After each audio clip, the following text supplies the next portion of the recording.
चालू घडामोडी.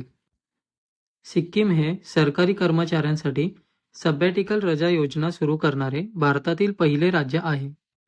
छत्तीसगडच्या बस्तर ऑलिम्पिकला राष्ट्रीय स्तरावर खेलो इंडिया ट्रायबल गेम्स असे नाव देण्यात आले आहे. वर्ल्ड वाईड वेबचा शोध आणि त्याच्या परिणामांचे स्मरण करण्यासाठी दरवर्षी 1 ऑगस्ट रोजी वर्ल्ड वाईड वेब दिवस साजरा केला जातो. वर्ल्ड वाईड वेब दिन 2025 ची थीम भविष्याचे सशक्तीकरण, समावेशक, सुरक्षित आणि मुक्त वेब तयार करणे आहे.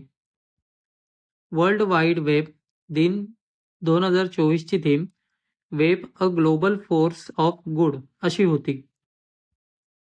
अवस्थ साथी ही पश्चिम बंगाल राज्य सरकारने सुरू केलेली आरोग्य विमा योजना आहे. प्रधानमंत्री किसान संपदा योजना अन्न प्रक्रिया उद्योग केंद्रीय मंत्रालयाच्या अंतर्गत लागू केली जाते. राष्ट्रीय सहकारी विकास महामंडळाने महिला नेतृत्वाखाली सहकारी संस्थांसाठी स्वयंशक्ती सहकार योजना आणि नंदिनी सहकार या 2 प्रमुख योजना सुरू केल्या आहेत.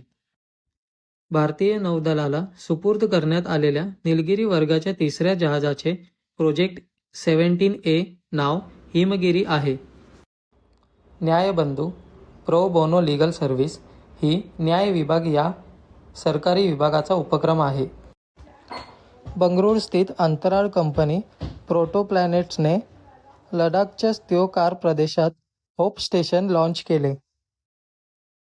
मानवी तस्करी रोखण्यासाठी 2025 मध्ये बिहार पोलिसांनी सुरू केलेल्या मोहिमेचे नाव ऑपरेशन नया सवेरा आहे. वस्तू व सेवा कर म्हणजे जीएसटी अंतर्गत फेसलेस एज्युकेशन्स लागू करणारे भारतातील पहिले राज्य केरळ बनले आहे.